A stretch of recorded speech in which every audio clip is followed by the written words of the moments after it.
Ok, chấm rệp xưa từng ở kia, lời dương mau rùng lắc mê riêng tẹo to nâng phai cháp hạ tì vào mùi từng ở kia. Chẳng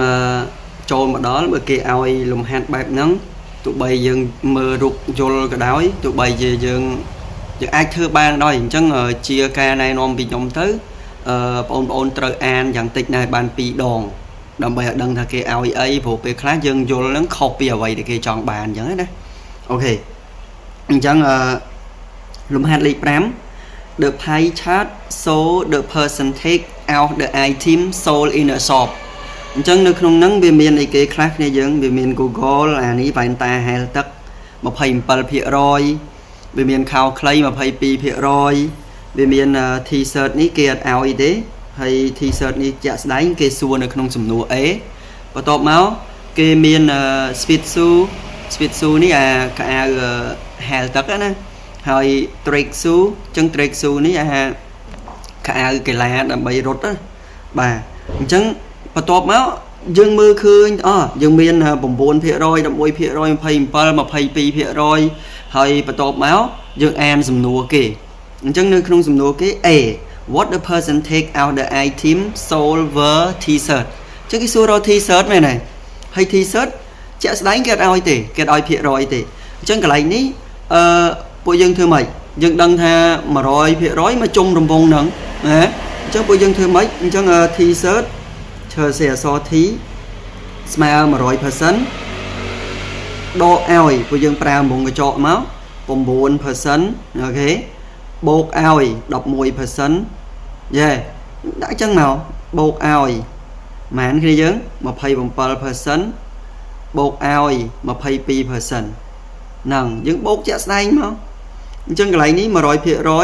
យេដកឲ្យ 9 បូក 11 ហ្មង 20 20 បូក 27 47 បូកឲ្យ 20 ទៀតវា 67 67 បូក 2 69 បាទអញ្ចឹង 100% ដក 69 សល់ហ្មងនេះយើងសល់ 31% អញ្ចឹងមានន័យថា t-shirt របស់យើង 31% ហើយពួកយើងកុំភ្លេចពេលយើងរកបានហើយពួកយើងដាក់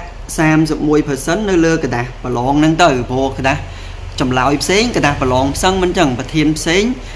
answer sheet ផ្សេងបន្ទាប់មកយើងទៅសំណួរ B the shop sold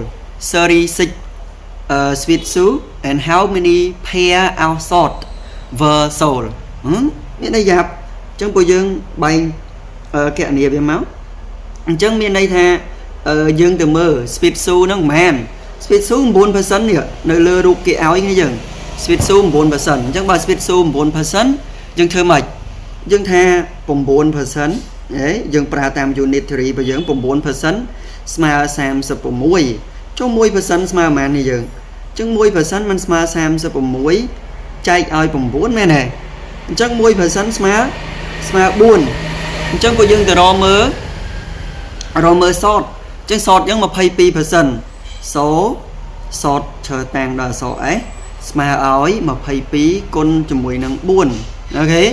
ញ្ចឹង 22 គុណនឹង 4 បាន 88 អញ្ចឹងមានន័យថា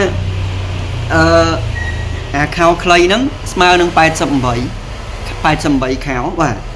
អញ្ចឹងយើងទៅមួយទៀតទៅចម្លើយយើង 88 yes C what was the ratio of the number of the Google sold to the number of sweet shoe អញ្ចឹង Google មែនអញ្ចឹង Google ពួកយើងត្រូវដឹងពីអា ratio នេះអញ្ចឹង ratio បើអ្នកណាគេដឹង ratio A to B យើងមិនចេះអូខេអញ្ចឹង ratio A to B អញ្ចឹងកន្លែងនេះគេសួរ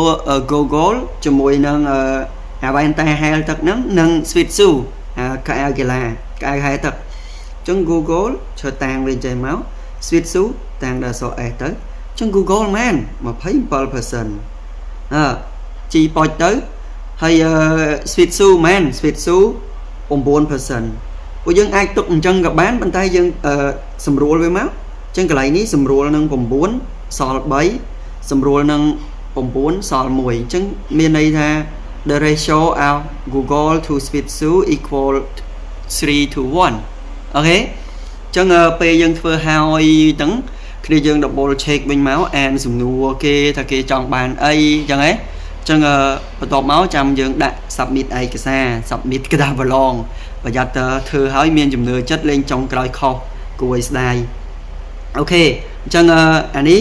ពួកយើងសាកល្បងធ្វើមើលលេខ6នេះពួកយើងសាកល្បងធ្វើយេអញ្ចឹងសាកល្បងធ្វើខ្លួនឯងមើលថាបានចម្លើយប្រមាណយេអញ្ចឹងអរគុណច្រើន